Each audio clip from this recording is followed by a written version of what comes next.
লঙ্কা দেবো। ওয়াও, খুব সুন্দর করে নাড়িয়ে চাড়িয়ে নামিয়ে দেবো, এর ভিতরে আর কিছু যাবে না। বাহ, একদম অসম হয়েছে বন্ধুরা। প্লিজ তোমরা বাড়িতে এইভাবে রান্না করবে, পূজা যেভাবে রান্না করলো আজকে সত্যি অসাধারণ লাগে। হ্যালো বন্ধুরা, সবাই কেমন আছো? আশা করি তোমরা অনেক ভালো আছো, আমি অনেকটাই ভালো আছি। তো আজকেও আবার একটা রেসিপি নিয়ে চলে এসেছি। রেসিপি একটা দেখাবো না, আজকে দুটো দেখাবো। তো কি কি দেখাবো সেটা তোমরা এখানে দেখতেই পাচ্ছ। এটা হচ্ছে বেলে শাক। বেলে শাক দিয়ে রসুন দিয়ে লঙ্কা দিয়ে আমি নিরামিষ বানাবো।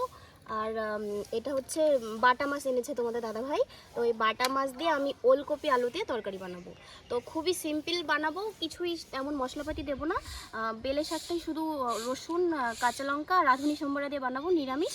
আর বাটা মাছ দিয়ে ওলকপি বানাবো শুধু জিরে বাটা দিয়ে। তো আমরা ঘরোয়া যেভাবে খাই সেইভাবেই তোমাদের কাছে নিয়ে আসছি। তোমরা দেখতে থাকো, আশা করি তোমাদের ভালো লাগবে। তো সবার প্রথমে আমি ওলকপি তরকারিটা রান্না করব। তার জন্য এই যে মাছগুলোকে আমি লবণ হলুদ মাখিয়ে রেখেছি, এগুলোকে আমি এখন ভেজে নেব। তো সর্বপ্রথম আমি তেল ঢালবো কড়াইতে। মাছটা ভাজার জন্য যতটা তেল লাগে ঠিক সেই পরিমাণে আমি তেলটা দেব। তোমরা তোমাদের হিসাব মতন যতটা মাছ সেইভাবে তেল ঢালবে। দেখতেই পাচ্ছ তেলের থেকে হালকা ধোঁয়া ছেড়েছে, তার মানে তেলটা আমার গরম হয়ে গেছে। এখন আমি মাছগুলো এক এক করে ছেড়ে দেবো।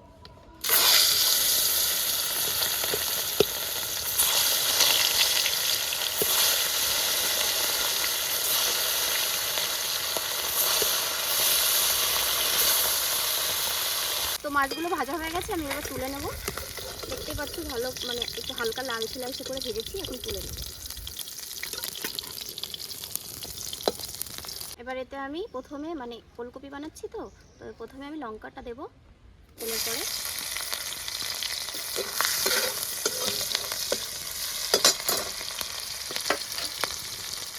এবার ফুলকপি আলুগুলো কেটে রাখা ছিল সেগুলো দিয়ে দেবো।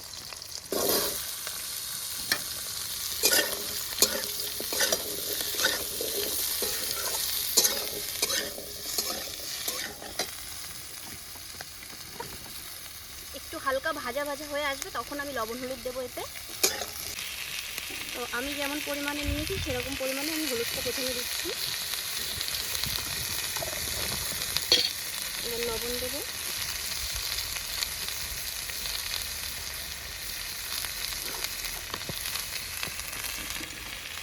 একটু ভালো করে নাড়িয়ে নেব।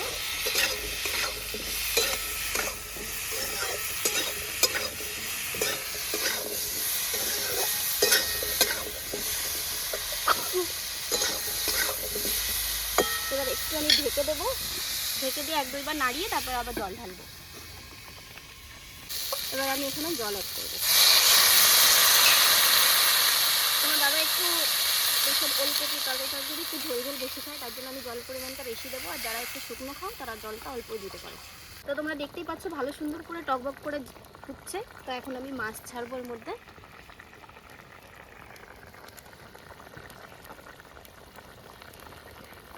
মাছটা অ্যাড করার পরে এখন আমি নাড়িয়ে হালকা এবার আমি ঢেকে দেবো। তো বন্ধুরা 5-10 মিনিট ধরে ঢাকা আছে, আশা করি গলে গেছে।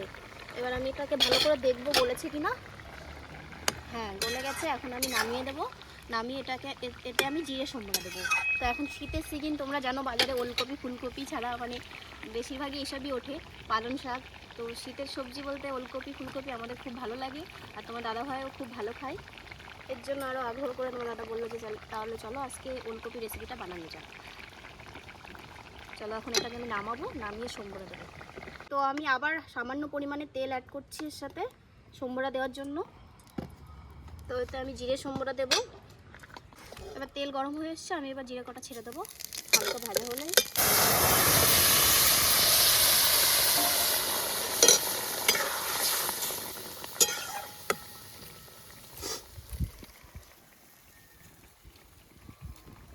একটু হালকা টকবক করে ফুটলে নামিয়ে দেবো।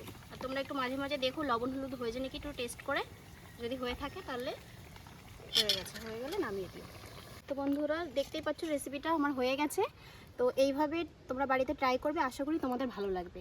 প্রথম রান্নাটা তোমরা দেখতেই পেয়েছো, ওলকপি তরকারি আমার ওটা হয়ে গেছে। এখন আমি বেলে শাকটা রান্না করব। তোমার দাদা ভাই তো এটা খুব পরিমাণে ভালো খায়। তো আশা করি তোমরাও এটা ভালো খাও। আর রান্নাটা করতে আমার বেশি একটা টাইম লাগবে না। তো আশা করি তোমরা বাড়িতে এরমভাবে রান্না করলে তোমাদেরও খুব ভালো লাগবে, আঙুল চেটে খাবে তোমরা।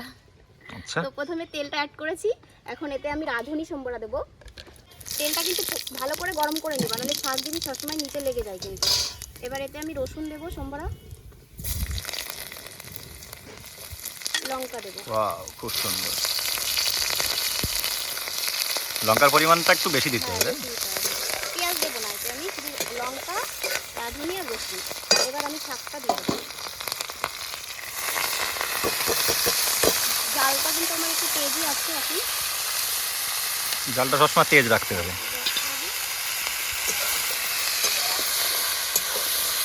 তো 1-1.5 মিনিট পরে এবার আমি লবণটা অ্যাড করব, এর সাথে সাথে আমি হলুদটাও অ্যাড করে দেবো। তো সেটা তোমরা পরিমাণ মতন দেবে, তোমরা যতটা শাক তোমাদের বাড়িতে মানে তোমরা যখন রান্না করবে যতটা পরিমাণে শাক থাকবে সেই পরিমাণে লবণ হলুদটা অ্যাড করবে। এমনিতে শাকে একটু লবণ কমই দিতে হয় বন্ধুরা, এটা শুকিয়ে যায় তো হ্যাঁ। দেখা যাচ্ছে অনেকে বুঝে পারে না, ঠিক আছে, প্রথম প্রথম বুঝে পারে না, বেশি করে লবণ দিয়ে দেয় সেটা কিন্তু পুড়িয়ে যায়। তো খুব অল্প পরিমাণে দিতে হয় এটা, ঠিক আছে, এটা শুকিয়ে যাবে। বাহ বাহ বাহ। বন্ধুরা বেলে শাক কারা কারা পছন্দ করো প্লিজ কমেন্ট বক্সে জানিও, আর প্লিজ আমাদের একটু সাপোর্ট করো। এরকম রান্নাবান্না দেখতে যদি তোমরা পছন্দ করো অবশ্যই আমাদের চ্যানেলটিকে সাবস্ক্রাইবার করে দিও। যারা ইউটিউব থেকে দেখছো, যারা ফেসবুক থেকে দেখছো প্লিজ ফলো করে নিও আমাদেরকে। খুব সুন্দর সুন্দর রেসিপি পূজা তোমাদের মাঝে নিয়ে আসবে। দেখতেই পাচ্ছ এই যে জলটা ছাড়ছে হালকা হালকা, এই জলটা হালকা যখন শুকিয়ে আসবে তখন এর ভিতরে আবার আমি একটু জল অ্যাড করবো হালকা পরিমাণে করে, তারপরে আমি ঢেকে রাখবো কিছুক্ষণ। হুম হুম হুম। এটা বানাতে আমার একদম বেশি টাইম লাগবে না, হাইস্টলি 5 থেকে 7 মিনিট। লাস্টে এতে একটু আমি কি বলে ওই যে চালের গুঁড়ো আছে না, চালের গুঁড়ো হুম হুম। গুলিয়ে তারপরে এতে আমি অ্যাড করবো। আচ্ছা পূজা চালের গুঁড়োটা কেন দেওয়া হয় তুমি আমাকে একটু বলবে? যাতে ওই ঘন্টটা একটু ঘন টাইপের আসে। ঘন টাইপের আসে, খেতেও ভালো লাগে, দেখতেও ভালো লাগে। হ্যাঁ। তা বন্ধুরা শুনতেই পেরেছো তোমরা, পূজা এখানে চালের গুঁড়ো অ্যাড করবে, সেটা তোমাদের মাঝে আমি শেয়ার করব, দেখাবো তোমাদেরকে। তো চালের গুঁড়োটা অনেকক্ষণ ধরে ভিজে রেখেছিলাম, দেখতেই পাচ্ছ ওর জল শুকিয়ে এসছে। এবার এর ভিতরে আমি এটা অ্যাড করে নাড়িয়ে চাড়িয়ে নামিয়ে দেবো, এর ভিতরে আর কিছু যাবে না।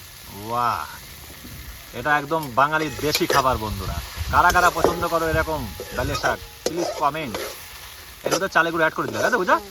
এটা নামিয়ে দেবে তো নাকি? এটা ঘন্ট বলো তাই তো? হ্যাঁ, ঘন্ট হলো। বাহ বাহ এটাকে আবার বাহ ভাজাও খাওয়া যায়, কিন্তু আমি আজকে ঘন্ট বাহ, বানালাম। এটা বাহ। মাছ দিয়েও বানানো যায়, তো আমি আজকে মাছ ছাড়া বানালাম। বাহ বাহ বাহ বাহ বাহ। এটা নিরামিষ, হ্যাঁ, নিরামিষ। তোমরা বাড়িতে এভাবে বন্ধুরা প্লিজ ট্রাই করবে। তোমরা আশা করি তোমরা বাড়িতে যদি এইভাবে ট্রাই করো, আমি যেভাবে রান্না করলাম, আশা করি তোমাদের খুবই ভালো লাগবে। তো আমি বলবো তোমরা একবার রান্না করে খেয়ে দেখো এরকম ভাবে। তো আজকে রান্না বন্ধুরা কমপ্লিট হয়ে গেল। হ্যাঁ, কি কি রান্নালে পূজা আজকে আরেকবার লাস্ট বলে দাও। আজকে রান্না হয়েছে ওলকপি দিয়ে বাটা মাছ, আর এটা হচ্ছে বেলে শাক। বেলে শাক। হ্যাঁ। তো এখন বন্ধুরা খেয়ে দেখবো। এই শাকের অনেক নাম আছে, তো আমরা তো এখানে বেলে শাক বলি, তোমরা কি শাক বলো প্লিজ কমেন্ট করে আমাদেরকে জানিও। তো ভিডিওটা আজকের মতন এই পর্যন্ত, ভালো লাগলে লাইক শেয়ার কমেন্ট আর ফলো করে নিও। আর আমি খেয়ে দেখবো না? হ্যাঁ অবশ্যই, তুমি তো খেয়ে দেখবা। আমি খেয়ে বন্ধুরা কমেন্ট করছি। হ্যাঁ, পূজা তো বাই বলে দিল, কিন্তু আমি খেয়ে আগে কমেন্ট করবো যে কেমন হয়েছে। ঠিক দাও পূজা খেতে দাও এবার। এবারে নামিয়ে দেবো, আমি জালমাল সব বন্ধ হয়ে গেছে, নামিয়ে দেবো। তো বন্ধুরা সবকিছু রেডি করে নিয়ে চলে এসেছি, তোমার দাদাকে এখন খেতে দিয়েছি। তোমার দাদাই কমেন্ট করুক কেমন রান্না করেছি আমি, কেমন হয়েছে বলো। পূজা তোমার হাতে রান্না আমার কি বলতে হবে, আমি 8-10 বছর ধরে খেয়ে আসছি, একদম অসম হয়েছে বন্ধুরা। প্লিজ তোমরা বাড়িতে এইভাবে রান্না করবে, পূজা যেভাবে রান্না করলো আজকে সত্যি অসাধারণ লাগে। বেলে শাক, পালং শাক, যত দেশের শাক আছে সব আমার খুবই ফেভারিট। আমাদের এই পেঁয়াজটা শুধুমাত্র দেশি খাবার যাবার রান্না করার জন্য বানানো।